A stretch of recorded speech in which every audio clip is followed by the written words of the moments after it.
হযরত মুসা আলাইহিস সালাম ফিরাউনের কাছে গেলেন আর দাওয়াত দিলেন, ফিরাউন পড়ে নাও লা ইলাহা ইল্লাল্লাহ। ফিরাউন বলেছে মা আলিমতু লাকুম মিন ইলাহিন গায়রি, আমি তো জানি না আমি ছাড়া আরো কোনো ইলাহ আছে, এ কথা আমার জানা নাই, সুতরাং আমি হচ্ছি ইলাহ আর তুমি বলছো লা ইলাহা। তার মানে হচ্ছে ওই সময় পয়গম্বরেরা, আল্লাহর নবীর সাহাবীরা তারা জানতেন যে আমরা কিসের দাওয়াত দেই, আর যারা শুনতো তারাও বুঝতো কিসের দাওয়াত শুনতেছি। তখন হযরতে মুসা আলাইহিস সালাম দিলেন, ফিরাউন বলল আমি তো জানি না যে আমি ছাড়া আরো কোন ইলাহ আছে, আইনদাতা তো আমি, তুমি নতুন কোথা থেকে আইনদাতা নিয়ে আসছো? ফিরাউন বলছে দেখো আমারে বাদ দিয়া যদি অন্য কাউকে ইলাহ বলে তুমি মানো আর সেই শিক্ষা যদি যে জাতিকে দাও, তাহলে আমি তোমাকে ধরে লাআজআলান্নাকা মিনাল মাসজুনিন, আমি তোমাকে কারারুদ্ধ করব, আমি তোমাকে জেলখানায় ঢুকিয়ে দেব। রাষ্ট্রশক্তি প্রথম বাধা দিল কারা বলেন সবাই? সেই বাধা কি ওখানে শেষ হয়েছে না এখনো আছে? আছে কিনা জোরে বলেন। আমি তোমাকে জেলখানায় ঢুকাবো। হযরত মুসা আলাইহিস সালাম বলেন ফিরাউন জেলের ভয় আমি করি না, আমার কি জেলের ভয় দেখায়া লাভ নাই, আমি আল্লাহ পাকের পয়গম্বর। হযরত মুসা আলাইহিস সালাম, ফিরাউনের দলবল আছে, লোক লস্কর আছে, তার অস্ত্রের অভাব নাই। আল্লাহ রাব্বুল আলামিন মুসা আলাইহিস সালামের কাছে একটা অস্ত্র দিয়া দিলেন, দিছিলেন কিনা? আল্লাহ পাক হযরত মুসা কি বলেছেন ওয়া মা তিলকা বিয়ামিনিকা ইয়া মুসা, মুসা রে তোমার হাতে ওটা কি? মুসা আলাইহিস সালাম বললেন এটা লাঠি। আল্লাহ পাক বললেন ফেলে দাও লাঠি, লাঠি ফালায় দিলেন, কি হয়ে গেল? হিয়া হাইয়াতুন তাসআ, লাঠি পড়ে সাপ হয়ে গেল। সাপ দেখে নবী বলি হোক, সাহাবী হোক আর আলেম হোক, সাপ দেখলে ভয় করে না মানুষের? মুসা আলাইহিস সালাম ভয় পেয়েছে। আল্লাহ রাব্বুল আলামিন হযরত মুসাকে শোনায় দিলেন খুযহা ওয়া লা তাখাফ সানুঈদুহা সিরাতাহাল উলা, ধরো লা তাখাফ, ভয় পেও না। আল্লাহ বলছেন ধরো, ভয় পেও না। ধরার সঙ্গে সঙ্গে স্বাভাবিক অবস্থায় ফিরে আসবে, আবার লাঠি হয়ে যাবে। এখন আল্লাহ বলছেন ধরো, মুসা আলাইহিস সালাম কি ভয় পাওয়া উচিত হবে? মুসা আলাইহিস সালাম কি ভয় পাইছিলেন? কারণ হচ্ছে এই দুশমনের শক্তিটা খুব বড়ই দেখা যায়, মনে হয় যেন অনেক বড় কি জানি কি। আল্লাহ পাক বলছেন ইন্না কাইদাশ শায়তানে কানা দাঈফা, শয়তানের চক্রান্ত যতই তুমি মনে করো অনেক ষড়যন্ত্রের জাল বিস্তার হয়ে আছে, আল্লাহ কয় কিছুই না, দাঈফা অত্যন্ত দুর্বল। আল্লাহ পাক বললেন ধরো, মুসা আলাইহিস সালাম সাপ ধরলেন, সঙ্গে সঙ্গে লাঠি হয়ে গেল। ফিরাউন বরদাস্ত করলো না, রাষ্ট্রশক্তির পক্ষ থেকে আক্রমণ শুরু হলো। অপরাধ কি? মুসা আলাইহিস সালামের অপরাধ কি? কি অপরাধ? মাশাআল্লাহ বুঝতে পেরেছেন। অপরাধ হচ্ছে তিনি বলেছেন লা ইলাহা, জোরে বলেন লা ইলাহা ইল্লাল্লাহ। এই কালেমাকে আজ আমরা ভিক্ষার বুলি বানাইছি। এটা হলো সার্বভৌমত্বের বুলি, এটা হচ্ছে আল্লাহ পাকের সার্বভৌমত্বের কথা। এই কালেমার এর আঘাত পয়গম্বররা মেরেছেন। হযরত মুসা আলাইহিস সালাম যখন বলেছেন লা ইলাহা ইল্লাল্লাহ, এই ধাক্কা ফিরাউন বরদাস্ত করতে পারে নাই। দরিয়ায় নীলের ভিতরে আল্লাহ পাক ডুবাই শেষ করে দিয়েছেন, দেন নাই? হযরত মুসা আলাইহিস সালাম তার উম্মতেরা দরিয়ার পাশে বসে দ্বীনি কথাবার্তা বলতেছেন। এমন সময় ফিরাউন, তার শত্রু হচ্ছে মুসা আলাইহিস সালাম। শত্রু কেন? মুসা কি ফিরাউনের পাকা ধানে মই দিয়েছে নাকি? বলেন আপনারা। তার হালের গরু পিটায় মারছে নাকি? অপরাধ হলো তিনি আল্লাহর জমিনে আল্লাহর আইন প্রতিষ্ঠার কথা বলেছেন। এই শুধুমাত্র এই অপরাধে ফিরাউন তার দলবল নিয়ে 3 দিক থেকে আক্রমণ করেছে। মুসা আলাইহিস সালামের উম্মতেরা ভয় পেয়ে গেছেন। তারা বলছেন ইন্না লামুদরাকুন, আমরা পাকড়াও হয়ে গেছি। 3 দিকে সারাশি আক্রমণ, 3 দিকে শত্রু, একদিকে দরিয়া, পালাবার রাস্তা আছে? হযরত মুসা আলাইহিস সালাম ভয় পেয়ে গেলেন, সারেন্ডার করলেন না। হযরত মুসা আলাইহিস সালাম বললেন কাল্লা, কখনো নয়, ভয় পাওয়ার কোনো কারণ নাই। রব্বি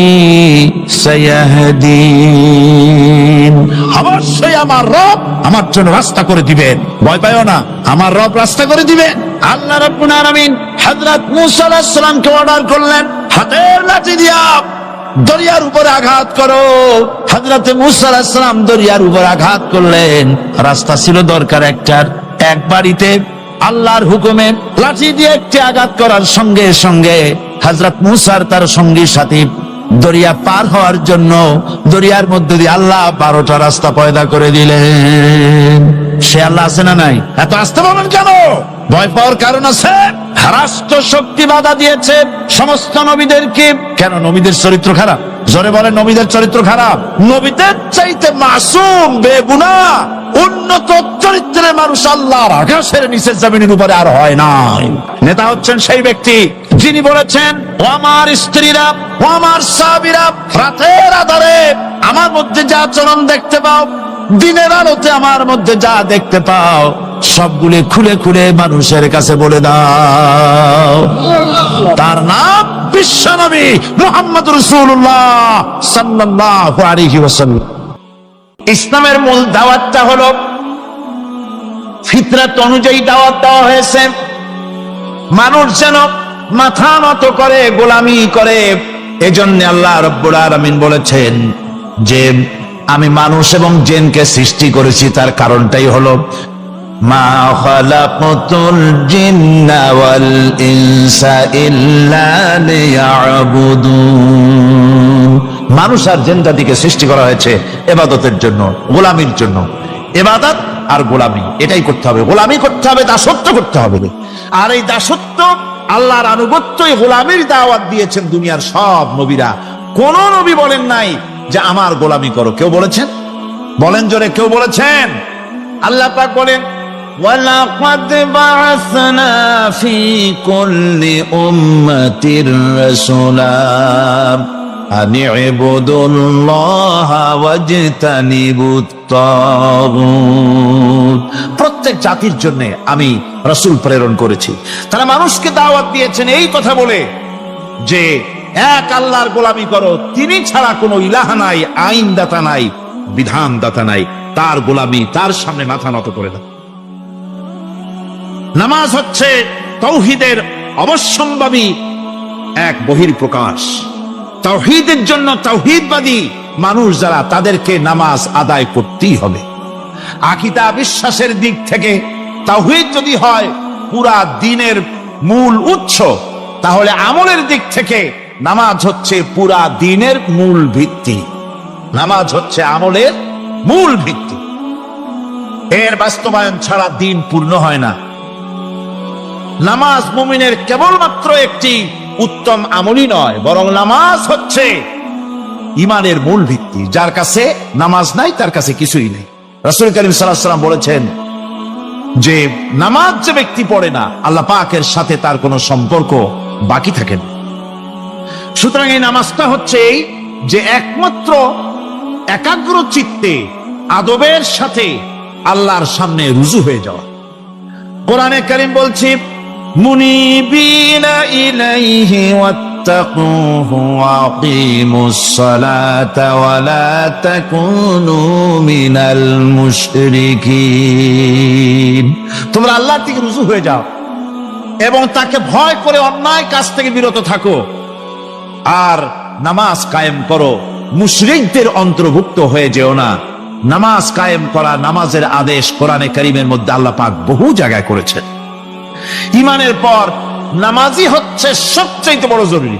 একজন মানুষ ঈমান আনলো, যেমন কালকে একজন ঈমান এনেছে। ঈমান আনার সাথে সাথে তার প্রথম কাজ কি বলুন? বলেন, প্রথম কাজ কি? ফজরের নামাজের আগে একজন ইসলাম কবুল করলেন, তার প্রথম দায়িত্ব নামাজকে আদায় করে দেওয়া, ফজরের নামাজ পড়া। জোহরের আগে কেউ ঈমান আনলো, তার প্রথম দায়িত্ব জোহরের নামাজ আদায় করা। আসরের নামাজের আগে ঈমান এনেছে, তার প্রথম দায়িত্ব হলো আসরের নামাজ আদায় করা। তার মানে হলো ঈমান আনার পর একজন ঈমানদারের প্রথম দায়িত্ব হচ্ছে নামাজ। গুরুত্বপূর্ণ বিষয়, খুব ভালো করে শুনতে হবে, ইয়াদ রাখতে হবে প্রত্যেকটি মুসলমানের। এই নামাজ কি জিনিস, কেমনে আদায় করতে হবে, আদায় না করলে কি হবে, গুরুত্বপূর্ণ এই কথাগুলি প্রত্যেকের স্মরণ রাখতে হবে।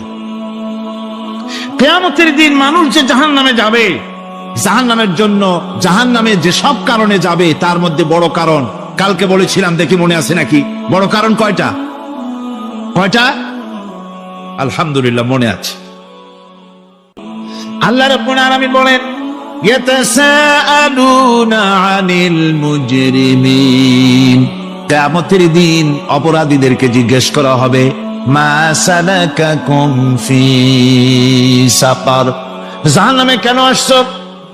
জবাবে তারা বলবে, ক্বালু লাম নাকু মিনাল মুসাল্লিন ওয়া লাম নাকু নুতঈমুল মিসকিন, নামাজ পড়ি নাই আর এতিম মিসকিনদের খেতে দেই নাই, এই কারণেই জাহান্নামে এসেছি। কল নাউযুবিল্লাহ।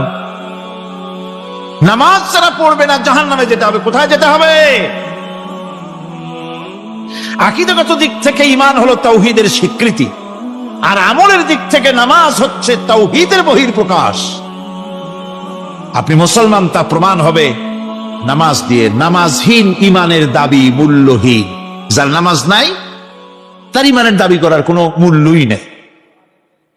অনেক এরকম কথা বলে, হুজুর আমি মানুষটা নিতান্ত খারাপ না, যাই মনে করে, গ্রামে রাস্তা বানাইছি, ব্রিজ করে দিয়েছি, কালভার্ট করেছি, এতিম মিসকিনদের তাও মাঝে মধ্যে খাবার দেই, বিধবারে কাপড় চোপড় দেই, মানুষটা আমি নিতান্ত খারাপ না, তবে এই মাঝে মধ্যে একটু নামাজ পড়ি না, তাতে কি আমার ঈমান নষ্ট হয়েছে?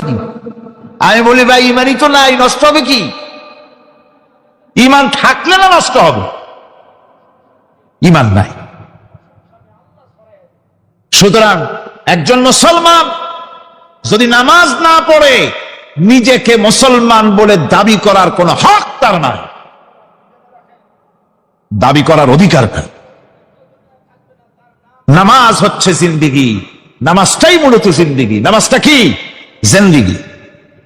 আল্লাহ রাব্বুল আলামিন শেখাচ্ছেন, কুল ইন্না সালাতি ওয়া নুসুকি ওয়া মাহইয়ায়া ওয়া মামাতি লিল্লাহি রাব্বিল আলামিন। মুহাব্বতের সাথে সবাই পড়েন, কুল ইন্না সালাতি ওয়া নুসুকি ওয়া মাহইয়ায়া ওয়া মামাতি লিল্লাহি রাব্বিল আলামিন। বলো আমার নামাজ, বলো আমার নামাজ, আমার কোরবানি, আমার হায়াত, আমার মত সবকিছুই আল্লাহ রব্বুল আলামিনের জন্য নিবেদিত। আমার বেঁচে থাকা, আমার মরে যাওয়া সব আল্লাহর জন্য। সে আল্লাহ রব্বুল আলামিন, তার জন্য সবকিছু নিবেদিত করতে হবে। আল্লাহ পাকের গোলাম আমাদের বানিয়েছেন, আল্লাহ আমাদের গোলামি করা লাগবে। আর গোলামির নমুনা যাকাত দিয়া, হজ দিয়া, দাম দিয়া, সদকা দিয়া, কোন জিনিস দিয়ে নামাজের মতো গোলামির উৎকৃষ্ট প্রমাণ বা নমুনা আর কিছুতে নাই। আমি যে গোলাম তার উৎকৃষ্ট প্রমাণ হচ্ছে নামাজ। নামাজেই একটা মানুষ গোলামির অনুভূতিতে তাকে নিয়ে যায়। বাদশাহ হোক, মন্ত্রী হোক, পীর হোক, মৌলানা হোক, মুহাদ্দিস হোক, বড় লোক হোক, গরিব হোক, পুরুষ হোক, নারী হোক, যাই হোক, নামাজে দাঁড়াইলো, একেবারে কান্দারে ধরিয়া কানের কাছে হাত দিয়া, হাত দুটো বাঁধিয়া মাথা নিচের দিকে দিয়ে দাঁড়ায় গেল। কিসের মতো? আসামির মতো, গোলামের মতো। সুবহানাল্লাহ। এদিক ওদিক তাকাইতে পারবা না, চোখটা থাকবে সেজদা যেখানে দিবা সেখানে। তাকানো নিষেধ, সেজদার দিকে তাকাও। এরপরে যখন রুকুতে গেলেন, গোলামির নমুনা হয়ে গেল। গোলামের এরকম মাথা নিচু করে থাকতে হয় প্রভুর সামনে। গেলেন, রাজা, বাদশা, বড় লোক, সব অহংকার চূর্ণ হয়ে গেল। নাক আর কপাল দিয়া আমার মাবুদের দরবারে মাথাটা লাগাই দিলাম জমিনের উপরে। সুবহানাল্লাহ। আমি আমার ভাষায় বলি, আমি আমার ভাষায় কথাটা এভাবে বলি, এই জমিনটা যদি কাগজ হয় আর আমার নাকটার কপালটা যদি কলম হয়, তাহলে আমি যে গোলাম দৈনিক 5 বার আমার নাক আর কপাল দিয়া জমিন নামক কাগজের উপরে দাস খতের উপরে দৈনিক 5 বার নাকার কপাল দিয়া সই করে দেই, আল্লাহ আমি তোমার গোলাম আর কারো গোলাম নই, আমি একমাত্র তোমার গোলাম। ঘুমের থেকে উঠে সেজদা দিয়া বলি, দুপুরের সময় কাজ ফেলাইয়া আরেকবার বলি, বিকেল আসার আগে আসরে আরেকবার বলি, দিন যখন শেষ হয় আরেকবার বলি, রাতে যখন শুতে যাই আরেকবার সেজদা দিয়া ঘোষণা করি, মাবুদ আমি তোমার গোলাম। সুবহানাল্লাহ। নামাজ হচ্ছে ইসলামের গণ্ডির মধ্যে প্রবেশের প্রমাণ। কোরআনে কারীম বলছে, ফাইন তাবু ওয়া আকামুস সালাতা ওয়া আতাউজ যাকাতা ফাইখওয়ানুকুম ফিদ্দীন। সূরা তওবা এসেছে, তারা যদি তওবা করে আর নামাজ কায়েম করে, যাকাত যদি আদায় করে, তাহলে এখন তোমাদের সে দ্বীনি ভাই, এখন ভাই হয়ে গেল। একটু আগে ছিল কাফের মুশরিক, এখন তোমার দ্বীনি ভাই। দ্বীনের গণ্ডির মধ্যে প্রবেশ করা, কলেমা পড়ার সাথে সাথেই নামাজ।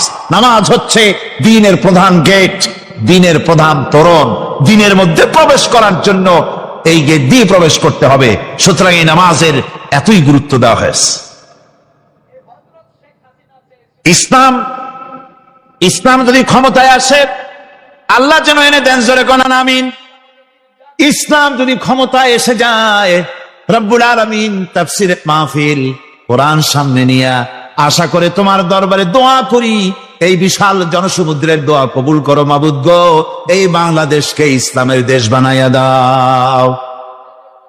দেশটা যদি ইসলামের হয়ে যায়, আইন যদি আল্লাহর হয়, শাসন যদি সৎ লোকেরা করে, রব্বুল আলামিন কোরআন শরীফে বলেন, তাহলে তারা 4টা কাজ করবে। আল্লাযীনা ইম্মাক্কান্নাহুম ফিল আরদ আকামুস সালাতা ওয়া আতাউজ যাকাত ওয়া আমারু বিল মা'রুফি ওয়া নাহাউ আনিল মুনকার।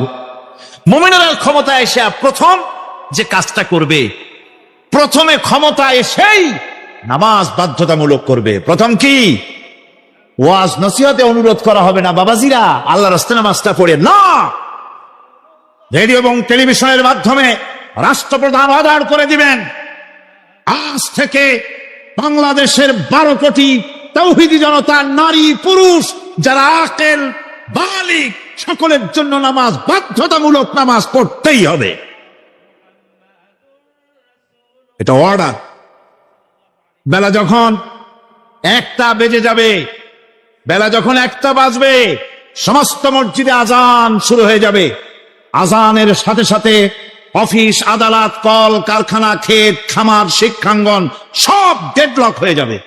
আধা ঘন্টার জন্য বন্ধ হয়ে যাবে। যারা মুসলমান অফিসে, কলেজে, ইউনিভার্সিটিতে, সর্বত্র তারা নামাজের জন্য প্রস্তুতি নেবেন। আধা ঘন্টার ভিতরে নামাজ আর খানা সেরে আবার কলেজ চলবে, বিশ্ববিদ্যালয় চলবে, কল চলবে, কারখানা চলবে, ক্যান্টনমেন্ট চলবে, সেক্রেটারিয়েট চলবে, সব আপন গতিতে চলতে থাকবে। আল্লাহর রহমত, বরকত আকাশ ফেরে নাজিল হয়ে যাবে। আর এই অর্ডার যে দেওয়া হবে, নামাজ পড়বেন, সেখানে থানায় যখন আজান হবে, থানায় আজান হয়ে গেছে, থানার স্টাফ, পুলিশ যারা আছে জামাতে খাড়া হয়ে যাবে, ইমামতি করবেন ওসি সাহেব। এসপির অফিসে এসপি সাহেব ইমামতি করবেন, ডিসি সাহেব তার অফিসে ইমামতি করবেন, মন্ত্রী সেক্রেটারিয়েট ইমামতি করবেন, প্রেসিডেন্ট বঙ্গভবনে ইমামতি করবেন, বিশ্ববিদ্যালয়ের ভাইস চ্যান্সেলরের ইমামতিতে সে জায়গার মুসলমান ছাত্র ছাত্রী, শিক্ষক শিক্ষয়িত্রী এক জামাতে নামাজ আদায় করবে। এই যদি হয়, চিত্র দেশের অপরাধ থাকবে। থানায় ওসি সাহেব নিজেই যদি জামাতের ইমামতি করেন, এইভাবে নামাজ আদায় করেন, পুলিশদের নিয়ে জামাতে ঘুষ আর খাবে তারা? এসপি সাহেবের অফিসে, ডিসি সাহেবের অফিসে মন্ত্রীরা যদি এভাবে নামাজ কায়েম করে, তাহলে কি অন্যায় অপরাধ কিছু থাকবে সমাজে? থাকবে না। সুতরাং নামাজ বাধ্যতামূলক করে দেওয়া হবে। নামাজ বাধ্যতামূলক, সকলকে নামাজ পড়তে হবে। নামাজ হচ্ছে অপকর্মের প্রতিবন্ধক। নামাজ পড়লে অন্যায় কাজ থেকে বাঁচার পর, অন্যায় থেকে বাঁচায় কিসে? নামাজ। আল্লাহ রাব্বুল আলামিন বলেন, উতলু মা উহিয়া ইলাইকা মিনাল কিতাবি ওয়া আকিমিস সালাম ইন্নাস সালাতা তানহা আনিল ফাহশাই ওয়াল মুনকার। হে নবী, এই কিতাব তেলাওয়াত করো যা তোমার প্রতি অবতীর্ণ করা হয়েছে, এই কিতাব তেলাওয়াত করো আর নামাজকে প্রতিষ্ঠা করো। নিঃসন্দেহে নামাজ মানুষকে পাপাচার থেকে বাঁচায়া দেয়। অশ্লীলতা, পাপাচার থেকে মানুষকে বাঁচায় কে? জোরে চিল্লা এখন কে? নামাজ। এই নামাজ মানুষকে অন্যায় কাজ থেকে বাঁচায় দেয়। নামাজ যে মানুষকে অন্যায় কাজ থেকে বাঁচায়, কেমনে বাঁচায়? আমরা যে নামাজ পড়ি, এই নামাজে তো আমাদেরকে অন্যায় কাজ থেকে বাঁচাইতে পারে না। নামাজি বহুত মানুষ আছে অন্যায় করে, করে কিনা? কর না, করে না? করে। নামাজি অথচ অন্যায় করে। আর আল্লাহ বলছেন নামাজিকে, নামাজ তাকে অশ্লীলতা থেকে ফিরায়। তাহলে কথা কাটটা ঠিক? আল্লাহটা জোরে বলেন, কাটটা ঠিক? অবশ্যই আমার আল্লাহর কথা হক। প্রথম যে কথাটা সেটা হচ্ছে এই যে আমরা যা নামাজে পড়ি আমরা তা বুঝি না। কথা ঠিক কিনা? আমি যদি এখন প্রশ্ন করি সামি আল্লাহু লিমান হামিদা অর্থ কি কোন?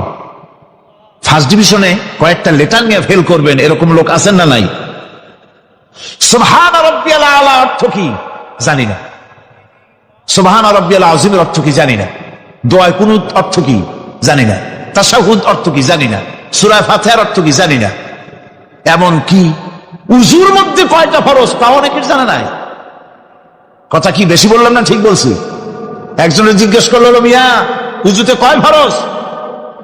হুজুর কি মনে করেন যে বুঝি জানি না? এটা তো সাধারণ ব্যাপার, বলেন না কয় ফরজ? উযুতে তো 17 ফরজ। কি কি কয়? হাত ধোয়া, পাও ধোয়া, মুখ ধোয়া, নাক ধোয়া, চোখ ধোয়া, জিহ্বা ধোয়া, মাথা ধোয়া। বলতে বলতে গুনে দেখা গেল প্রায় 19টার মতো বলছে। বলা হলো, মিয়া বললেন আপনি উযুতে ফরজ 17টা, কইলেন আপনি 19টা। কয় হুজুর জানি, আরো বলি না আপনাদের ভয়তে। উযু জানে না, নামাজ জানে না, তাকে এই নামাজ কেমনে ফিরাবে অন্যায় কাজ থেকে? কথা বুঝতে পেরেছে? নামাজে আল্লাহু আকবার বললাম, এরপরে সানা পড়লাম, তারপরে সূরা ফাতিহা পড়লাম। সূরা ফাতিহার ভিতরে যে সমস্ত কথাগুলি বললাম সেই কথাগুলি বুঝি না, কি বলেছি তাও জানি না। এরপরে সুবহান রাব্বিয়াল আলা বলেছি, সুবহান রাব্বিয়াল আযীম বলেছি, সামি আল্লাহু লিমান হামিদা বলেছি, অর্থ কি জানি না।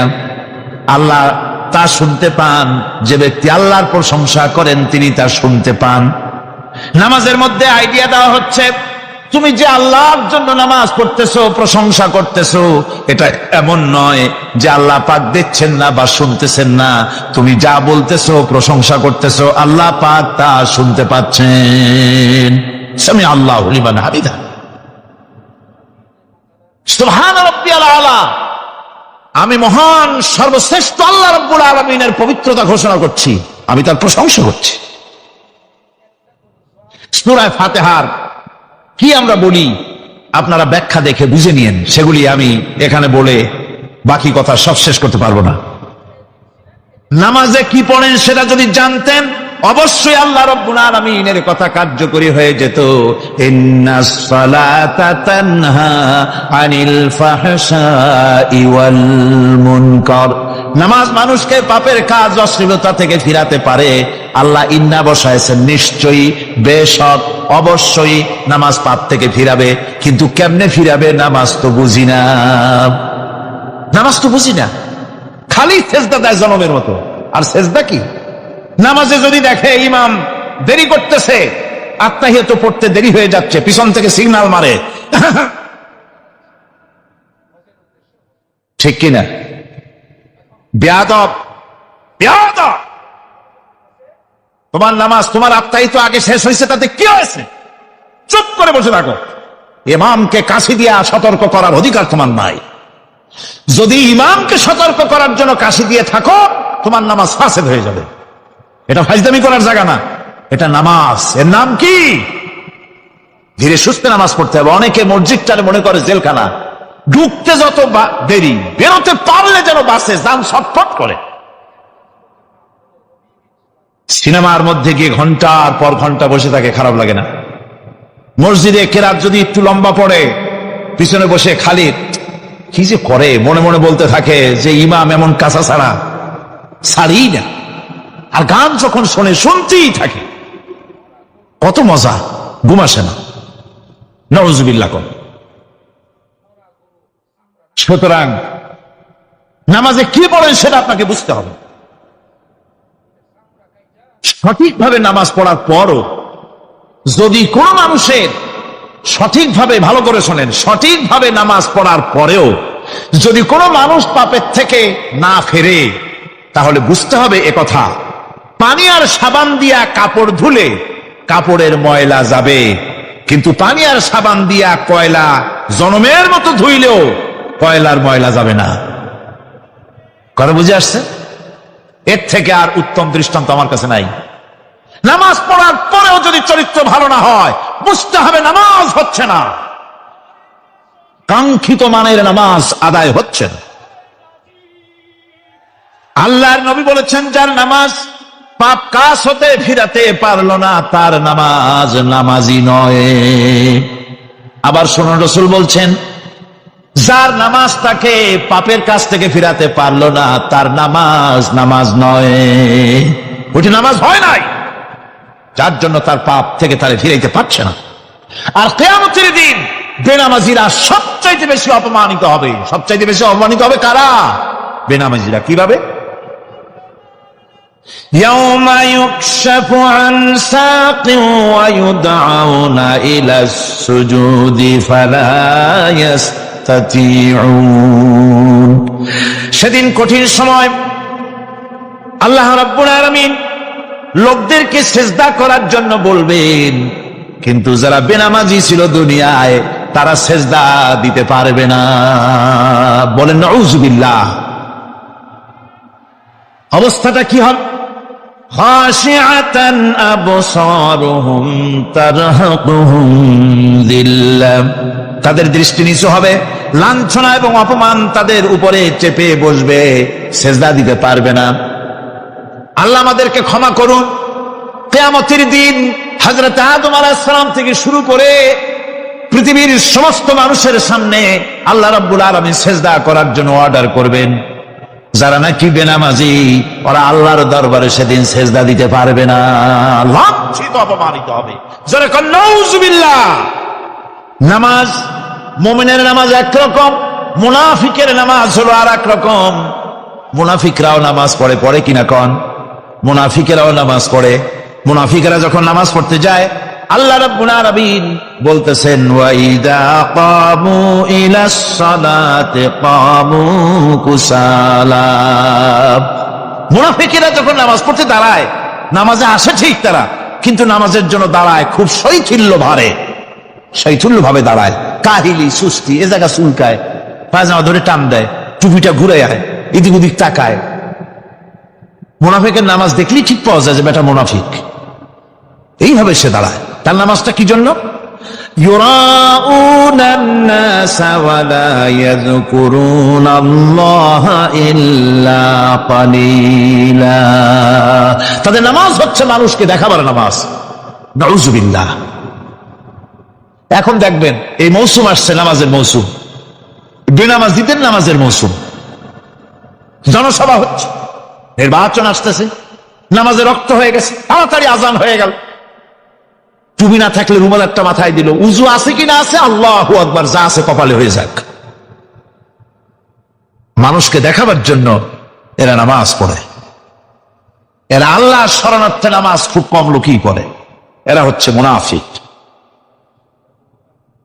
দুনিয়া এবং আখিরাতে কল্যাণের জন্য একমাত্র মাধ্যম হচ্ছে নামাজ। দুনিয়াও যদি কল্যাণ চাই, আখিরাতেও যদি কল্যাণ চাই, তাহলে এর জন্য কি করতে হবে? কি করতে হবে? আমার কথা নয়, আল্লাহ রাব্বুল আলামিনের কথা শুনুন। রব্বুল আলামিন বলেন ক্বাদ আফলাহাল মুমিনুন আল্লাযীনা হুম ফি সালাতিহিম খাশিউন ওয়াল্লাযীনা হুম লিয-যাকাতি ফাঈলুন ওয়াল্লাযীনা হুম লিফুরুজিহিম হাফিজুন। নিশ্চিতভাবে সেই সব মুমিন কল্যাণ লাভ করবে, নিশ্চিতভাবে। তারা হচ্ছে ওই সব লোক যারা নিজেদের নামাজ ভীতি মিশ্রিত বিনয় ভাবে, ভীতি মিশ্রিত অবস্থায় বিনয়ের সাথে যারা নামাজ আদায় করে, যারা বেহুদা কাজ থেকে বিরত থাকে, যারা যাকাতের পন্থায় কর্মতৎপর হয়, আর যারা নিজের লজ্জাস্থানকে হেফাজত করে। এরপরে আল্লাহ পাক বলেন ওয়াল্লাযীনা হুম লিআমানাতিহিম ওয়া আহদিহিম রাউন ওয়াল্লাযীনা আলা সালাওয়াতিহিম ইউহাফিজুন ওয়াল্লাযীনা আলা সালাতিহিম হাফিজুন। আর যারা তাদের আমানতকে পূর্ণ করে, আমানত এবং তাদের ওয়াদা চুক্তি পূর্ণ করে, এবং যারা নিজেদের নামাজ সমূহকে পূর্ণভাবে হক আদায় করে নামাজ পড়ে, নামাজের যারা হেফাজত করে, এরা কারা? এরা হচ্ছে উলাইকা হুমুল ওয়ারিসুন আল্লাযীনা ইয়ারিসুনাল ফিরদাউসা হুম ফিহা খালিদুন।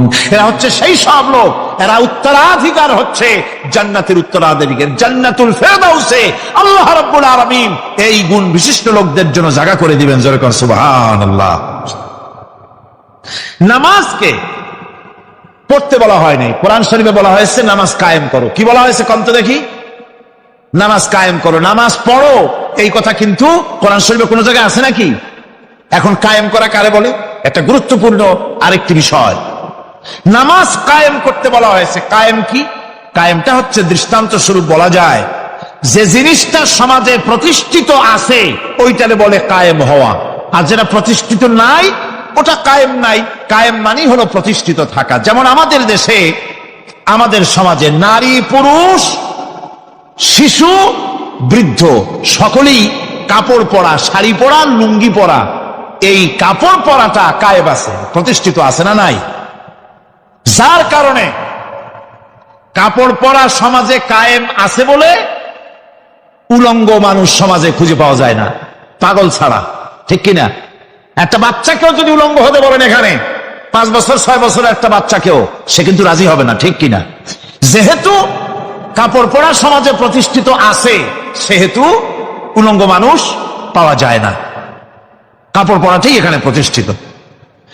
সুতরাং এখন অবস্থাটা এই হয়েছে, কাপড় পরা প্রতিষ্ঠিত আছে বলে কোন উলঙ্গ মানুষ এসে যদি এই মঞ্চে দাঁড়ায় আর বলে আমাকে একটু বক্তৃতা করতে দেন, আপনারা কি করবেন? মঞ্চে তো উঠতেই দিবেন না।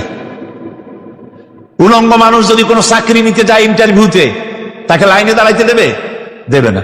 এমনকি উলঙ্গ হয়ে যদি বাড়িতে প্রবেশ করে, তার বউ দূর দূর করে তাড়ায় দেবে। ঠিক কিনা?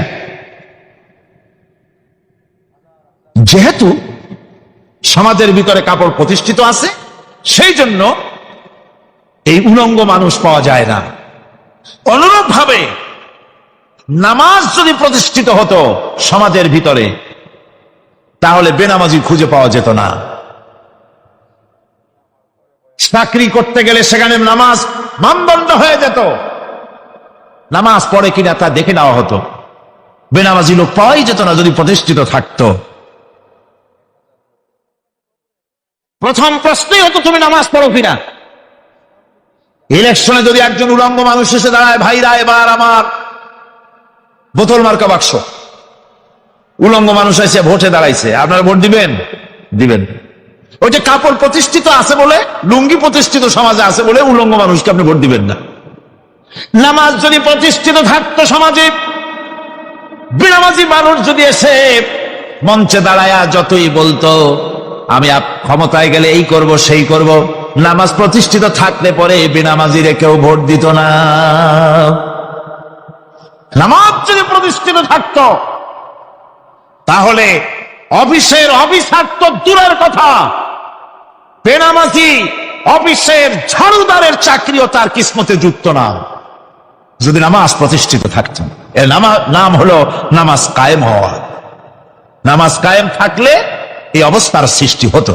এই জন্য আল্লাহ পাক বলেছেন নামাজকে কায়েম করতে হবে। নামাজ হবে সব ভালো কাজের মানদণ্ড। সমস্ত ভালো কাজের মানদণ্ড কি? নামাজ।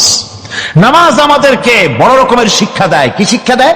নামাজ আমাদের শিখায় ঐক্য আর ভ্রাতৃত্ব। ভ্রাতৃত্বের আর ঐক্যের শিক্ষা দেয়। এক নেতার আনুগত্য করা শিখায়। আমার বন্ধুগণ, এই নামাজের জামাতি আল্লাহর নবী জীবনের শেষ নামাজ জামাতে আদায় করেছেন। জীবনের শেষ নামাজটাও জামাতে আদায় করলেন। তখন তার এমন অবস্থা, এত অসুস্থ, দাঁড়াতে পারেন না, হাঁটতে পারেন না। দুইজন সাহাবীর কাঁধের উপরে ভর করে তারপরে বহু কষ্ট করে মসজিদে গিয়ে নামাজ আদায় করেছেন। খুতবা দিয়েছেন। বললেন, খুতবা দিতে গিয়ে বললেন, আজ থেকে মসজিদ নববীর চতুর্দিকের সকলের দরজা বন্ধ হয়ে যাবে, শুধু আবু বকরের দরজাটা খোলা থাকবে। আল্লাহর নবী বললেন, আল্লাহ রাব্বুল আলামিন এই পৃথিবীতে তার এক বান্দাকে জাগতিক সব সম্পদ দিতে চেয়েছিলেন, কিন্তু সে বান্দা সব জাগতিক সম্পদকে উপেক্ষা করে মাবুদের সঙ্গে দেখা করা বেশি জরুরি, বেশি পছন্দ মনে করেছেন। এতটুকুন কথা নবীজি বললেন, কেউ কিছু বুঝলো না। হযরতে আবু বকর রাদিয়াল্লাহু তাআলা আনহু হুজুরের এই কথা শুনে কাঁদতে কাঁদতে তিনি অস্থির হয়ে যাচ্ছেন। সাহাবীরা চিন্তা করলেন, হুজুর কান্না কার কথা বলেছেন, তাতে কান্নার কি আছে? বয়োবৃদ্ধ জ্ঞান বৃদ্ধ হযরতে আবু বকর রাদিয়াল্লাহু তাআলা আনহু বুঝতে পেরেছেন এই পৃথিবীর সব সম্পদ তো আল্লাহ হুজুরকেই দিতে চেয়েছিলেন। তিনি সমস্ত সম্পদকে উপেক্ষা করে তার মাবুদের সঙ্গে দেখা করার জন্য প্রস্তুতি নিয়েছেন। তার মানে হলো আল্লাহ নবী বিদায় হয়ে যাবেন, আমরা নবী থেকে এতিম হয়ে যাব। নবীজি ঘরের মধ্যে প্রবেশ করলেন। প্রচন্ড জ্বর এলো। এই প্রচন্ড জ্বর নিয়ে তিনি শুয়ে আছেন, কখনো বেহুশ কখনো হুশ। এর মধ্যে সারা আযান হয়ে গেল। সাহাবীরা বহুক্ষণ অপেক্ষা করে হযরত আবু বকরের ইমামতিতে নামাজ শুরু করলেন। হুজুরের হুশ এলো। প্রশ্ন করলেন, আয়েশা রে, এখন কোন সময়? হযরত আয়েশা বলেন, ইয়া রাসূলুল্লাহ, মসজিদে নববীতে নামাজ শুরু হয়ে গেছে। সাহাবীরা অনেকক্ষণ অপেক্ষা করে আমার বাবার ইমামতিতে নামাজ পড়তেছে সবাই, কিন্তু সাহাবীরা কেঁদে কেঁদে নামাজের মধ্যেই কাঁদতে কাঁদতে অস্থির হয়ে যাচ্ছে। তাদের মনের ধারণা হয়েছে নবীজির পেছনে নামাজ পড়ার কিসমত থেকে তারা মাহরুম হয়ে গেল। নবীজি বলেন, আয়েশা দরজা খুলে দাও আর আমার মাথাটা একটু উঁচু করে ধরো, আমি একটু নামাজের দৃশ্যটা দেখি। দরজা খুলে দেওয়া হলো, নবীজির মাথা উঁচু করে ধরা হলো। নামাজের জামাতের দৃশ্য দেখে নবীজি আবার শুয়ে পড়লেন। হযরত আয়েশা লক্ষ্য করে দেখেন নবীজির দুই চোখের কোণা দিয়া পানি পড়তেছে। মা আয়েশা জিজ্ঞেস করেন, ইয়া রাসূলুল্লাহ, নামাজের দৃশ্য দেখে চোখে কেন পানি এলো? হুজুর বলেন, আয়েশা রে, এটা কোনো দুঃখের পানি নয়, এটা তৃপ্তির পানি। এই যে জামাত নামাজ পড়তেছে লোকেরা, এই জামাত কায়েমের জন্য তায়েফের ময়দানে অনেক রক্ত আমার ঝরেছে। উহুদের ময়দানে দান্দান মুবারক শহীদ হয়েছে, সাহাবায়ে কেরাম জীবন দিয়েছে। এই যে জামাত আমি দেখতে পেলাম, ভবিষ্যতের একটা ছবি যেন চোখে ধরা পড়লো। আমার মনে হলো কিয়ামত পর্যন্ত এই পৃথিবীতে আমার যত উম্মত আসবে তারা এইভাবে করে জামাতে নামাজ আদায় করবে। নবীজি মাথার কাছে মালাকুল মউত যখন এসে গেছেন, আমার ভাইরা, এই পৃথিবীতে যত নবীরা এসেছিলেন মৃত্যুর সময় সমস্ত নবীরা শেষ কথা যেটা বলেছেন, হাদিস, সমস্ত নবীরা উম্মতের জন্য মৃত্যুর মুহূর্তে শেষ কথা যেটা বলেছেন সেটা হলো আসসালাত, আসসালাত, নামাজ, নামাজ। আমার নবী যখন বিদায় হয়ে যান, বিদায় মুহূর্তে মেয়ের কথা বললেন না, কলিজার টুকরা নাতির কথা বললেন না, জামাইয়ের কথা বললেন না, স্ত্রীর কথা বললেন না। মৃত্যুর সময়